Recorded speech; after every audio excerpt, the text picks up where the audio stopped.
Hello and welcome to this virtual building walkthrough of the new Neenah High School. I'm Ryan Sands and I'm joined by Agatha Vonderberg, and we're with Bray Architects, the architecture firm working with the Neenah Joint School District on the design of the new high school. Today we'll be sharing the design progress in the form of a virtual tour paired with still renderings of a handful of key spaces within the new building. I'll get us started and then Agatha will jump in as we get into the building. We wanted to start with a floor plan diagram to orientate everyone with the two separate paths that we'll be walking today. And I'll do a quick overview of the plan just for a refresher of where spaces are. So on the north side of the building here, we have two academic wings comprised of the bulk of the core academic spaces, tech ed labs and shop spaces, art and engineering, and special education. We have the main entry on the east and a main east-west access through the building that intersects the main cafeteria commons. And then running north-south is the Spirit concourse, which is a space that we'll see during the walkthrough. And that is on access with the outdoor multi-use stadium. On the east side of the building near the main entry are the main administrative offices. And on the west is the cafeteria, the kitchen and back of house receiving area. On the southwest portion of the building are the main athletic spaces and the southeast performing arts and music. We're going to start our tour outside, looking at the main entry, make our way in and through the atrium to the cafeteria commons, look at that space from the first floor and the second floor, and then do the same looking at the second floor of the Spirit concourse, and then end with the first floor, and then we'll shift to our other route in the academic wing. So we're going to transition now to the exterior. So as we look at the exterior design of the building, one key element that I want to point out is this two-story volume that is wrapped in Neenah red metal panel. On the interior of that is a wood look metal panel. And you'll see as we make our way in that we're blending the exterior design and the interior design and bringing some of those exterior materials into the interior and really trying to meld those palettes together. One other thing to note is that this two-story volume actually makes its way all the way through the building and ties in with the cafeteria commons and the Spirit concourse. So all of those two-story elements we'll see as we walk through. As we get moving here on the left, you see the performing arts lobby and separate entry. As we make our way towards the main entry, you can see the prominence of the main entry. It'll be very clear where to come into the building, and yet it's very glassy and welcoming. On the left of the doors, you can see into the reception area for the admin office, so they have great visibility of people as they approach the school in the secure vestibule.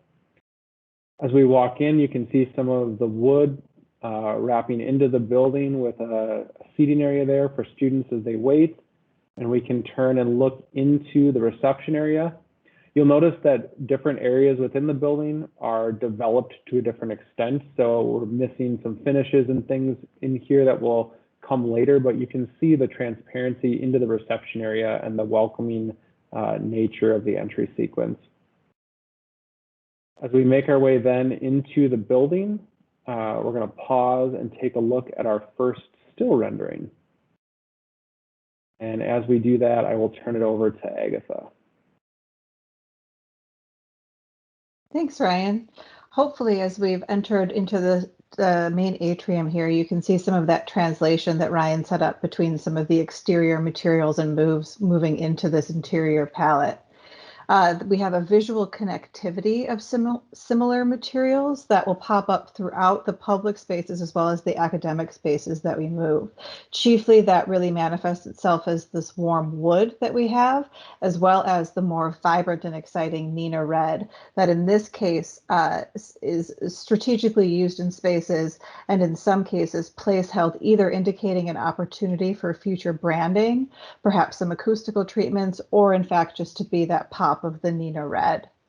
In this two-story volume, the central axis that was pointed out in the floor plans, really our goal is to not only wash the spaces with lovely natural light that changes and moves throughout the day, but also that allows us to make learning visible. As this is a school, we want to be able to be celebrating the learning process.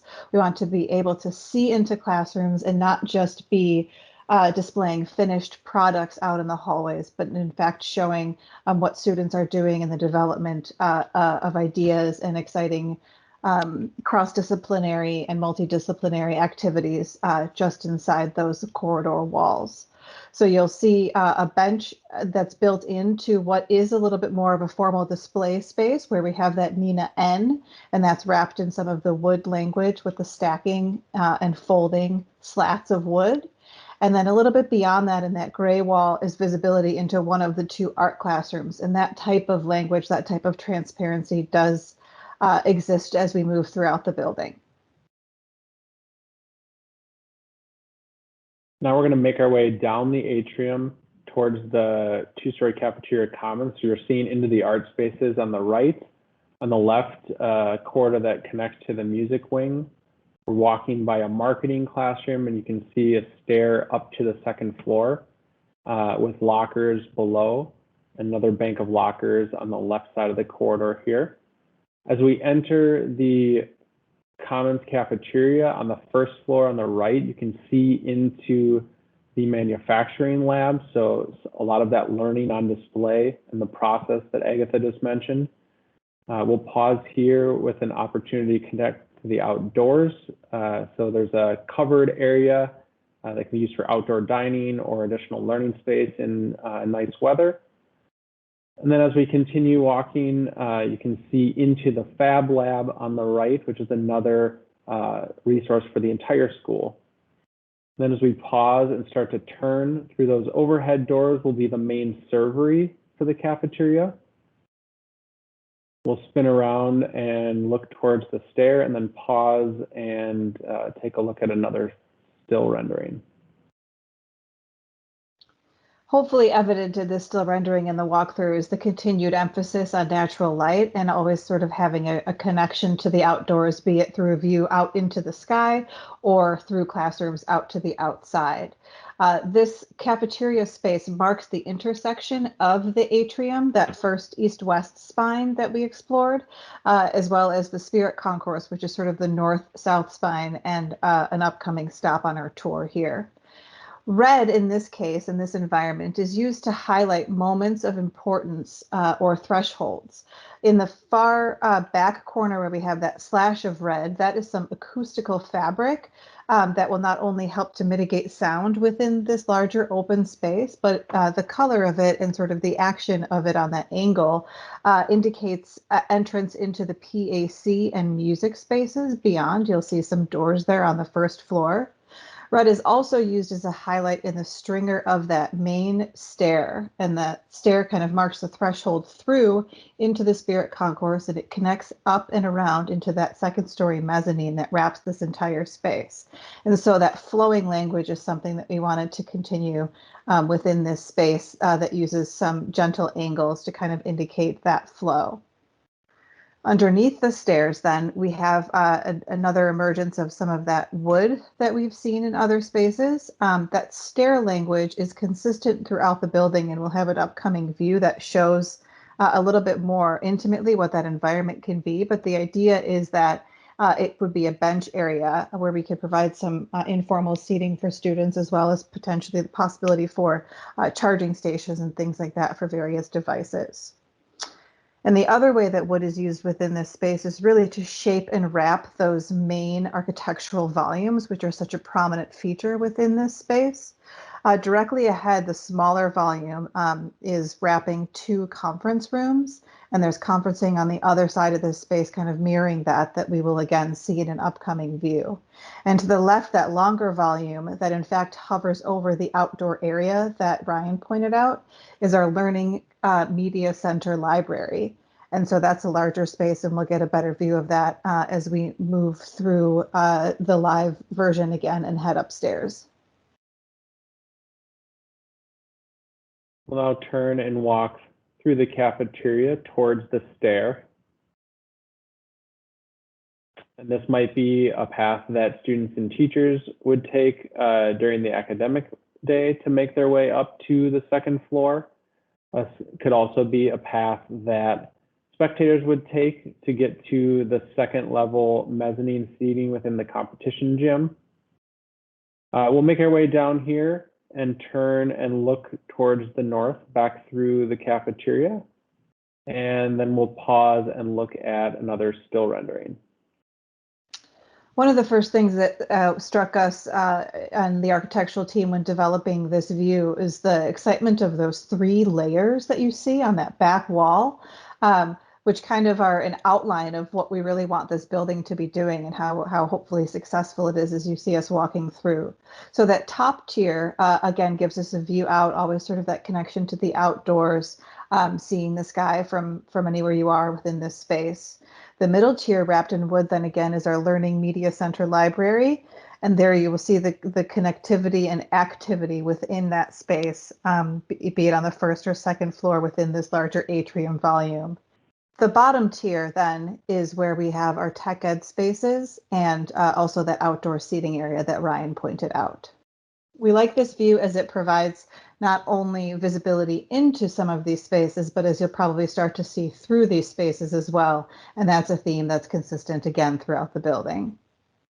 On this view, we'd also like to note that some of the materials that are represented in terms of finishes, like the wood and some of the flooring and things like that, are in a schematic state. So though they certainly are in line with the design intent of what we would like to show as a finished product, they are still very much lacking definition in the way that actual materials would render and be in real life. This includes texture, definition, and things like construction details, joints and seams, which are not part of the views that are developed here today. Now we'll turn in the live model and make our way down to the north end of the Spirit Concourse. So this is, again, the second floor where you can access the mezzanine seating as well as the walking track. And we'll pause here and look at a still view of this space. So using just this incredible length and height of this exciting volume, we're framing the view way at the end there through this whole space to outside where the stadium is. The windows that are up high bring natural light from that left side, but then also the view straight ahead is another source of natural light within this Spirit Concourse space. On the left, we have the music spaces. These are marked by those tall, slender portals, which have sort of evolved the design language of the wood plus the red, which we've seen in other spaces in the building, into a slightly different element, but those grant access either into commons spaces of that whole music area or directly into music rooms. The warmth of the wood and the vibrancy of the red is something that we think works quite well within this environment. And on the right side, we have access to the competition gym. On the Spirit Concourse floor, you get access directly onto the gym floor, which has a 3,000 bleacher seating capacity. And then from the mezzanine space, which is the level that we're standing at now, we also have access, as Ryan said previously, to the mezzanine bleacher level. And that walking path is in fact a walking track that wraps the entire gym on all 4 sides. Just below that, you'll see a few smaller counters. Those are beginning to mark where our concession area will be. And then we have sort of that folding, stacking language of the red and wood in about the middle ground there. Thank you, Ryan, on the mezzanine level, which grants you some views from up above into the competition gym proper. From this view, we're going to actually jump directly to the other end on the first floor rather than walking through it. And it'll just give us another vantage point for some of these elements. So here we are standing at the other side.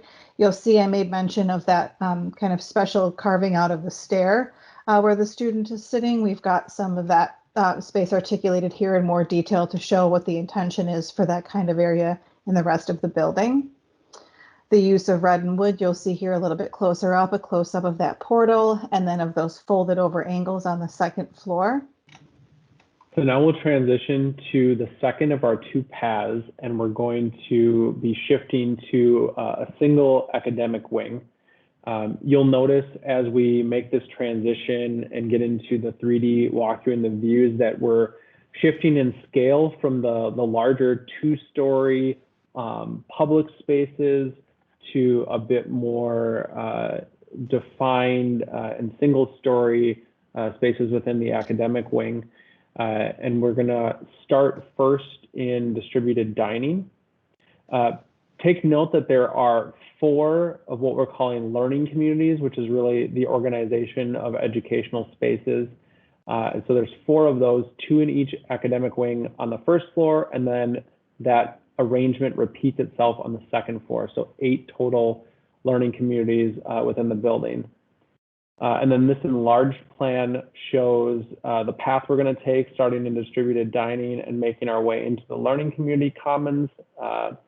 And each learning community is comprised of 2 science labs, 5 classrooms, and then 3 small group instruction rooms. So those are various sized rooms for smaller groups to either schedule or meet impromptu.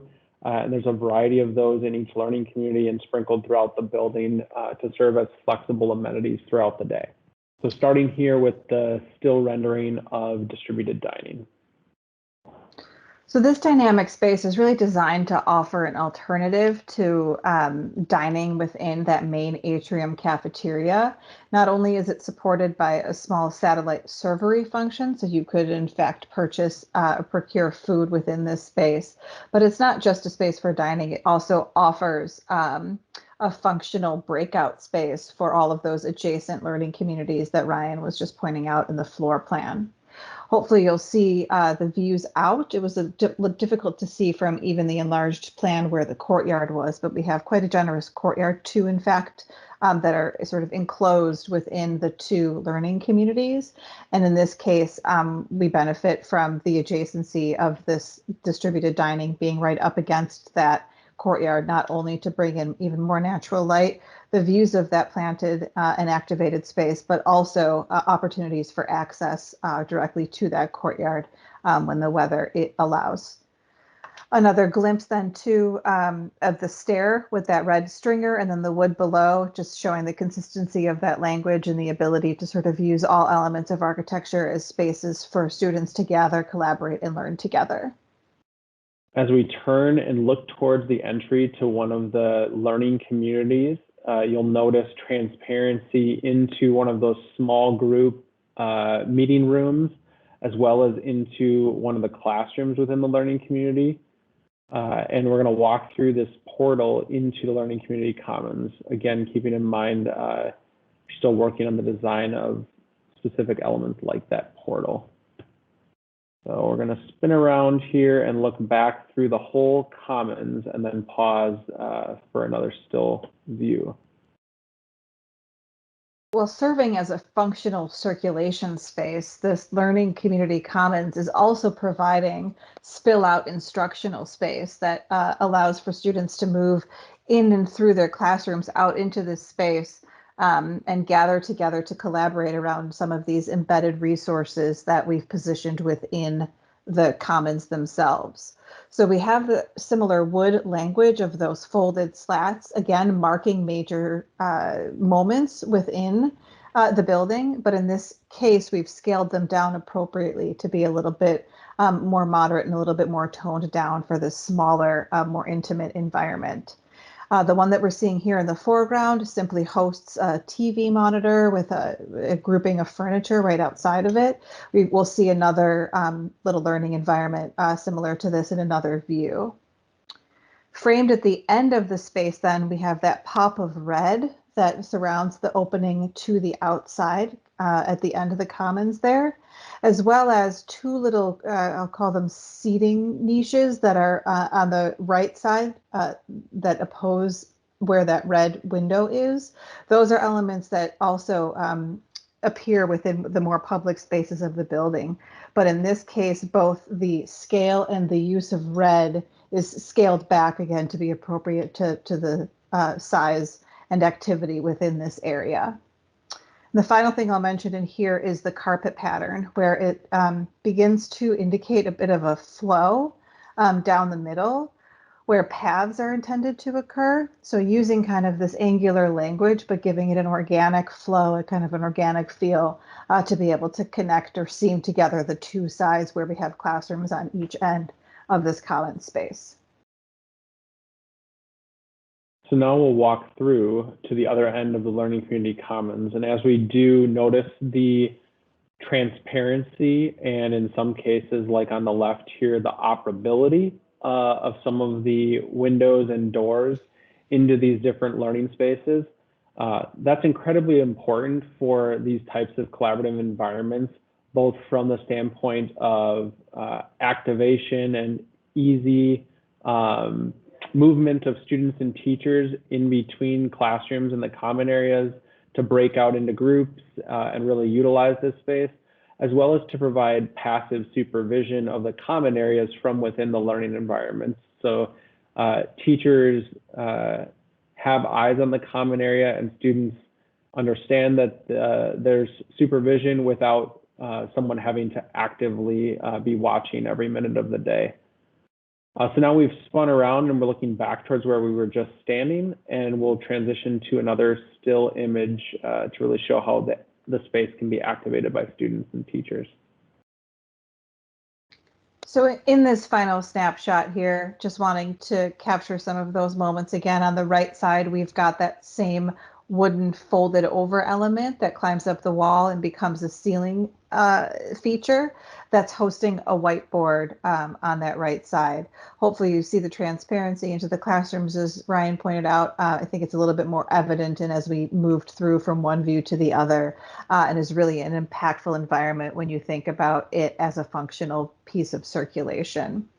So this space and the 8 total that exist in the building are a real unique and flexible amenity, which are intended to give every student and every teacher access to resources that are directly aligned to their teaching and learning needs and preferences. Thank you for joining us for this virtual tour of the new Neenah High School.